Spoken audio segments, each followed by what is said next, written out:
m'appelle Elena, je suis conseillère emploi chez Actiris à l'antenne de Saint-Gilles.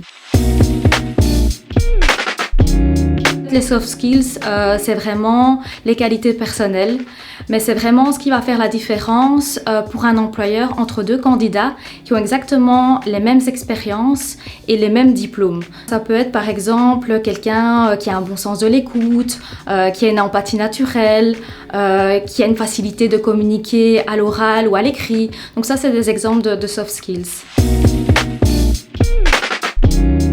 C'est quelque chose qui peut être inné, donc principalement quand on est sociable, c'est quelque chose qui est assez inné, mais c'est quelque chose qui peut aussi être appris. C'est quelque chose, il n'y a pas vraiment des formations pour devenir sociable, mais il y a des formations qui peuvent être envisagées pour avoir une meilleure communication, être plus à l'aise en public, peut-être aller plus vers les autres. Donc il y a toujours moyen d'améliorer ses compétences personnelles, ça oui.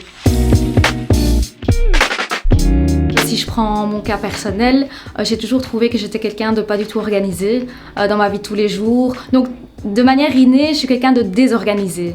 C'est quelque chose que j'ai constaté, que voilà, c'est quelque chose qu'on a pu me reprocher même dans le cadre du privé. Et c'est quelque chose, il y a des choses que j'ai mises en place pour justement être plus organisée. Donc, peut-être faire des listes, réfléchir un petit peu à ce qui était prioritaire. Et là, je pense qu'on peut toujours améliorer ses compétences, oui. De se poser la question, quelles sont finalement mes qualités, qu'est-ce que mes proches par exemple, si je leur pose la question, quelles sont mes qualités, qu'est-ce qu'ils vont me répondre, réfléchir aussi dans le passé de quoi j'ai été fière et quelles qualités j'ai démontrées pour arriver à tel résultat. Et puis aussi il y a Actiris, parce qu'on a un service chez Actiris qui s'appelle Guidance Recherche Active d'Emploi qui propose des bilans de compétences. Et là ça peut permettre de définir quelles sont mes réelles compétences.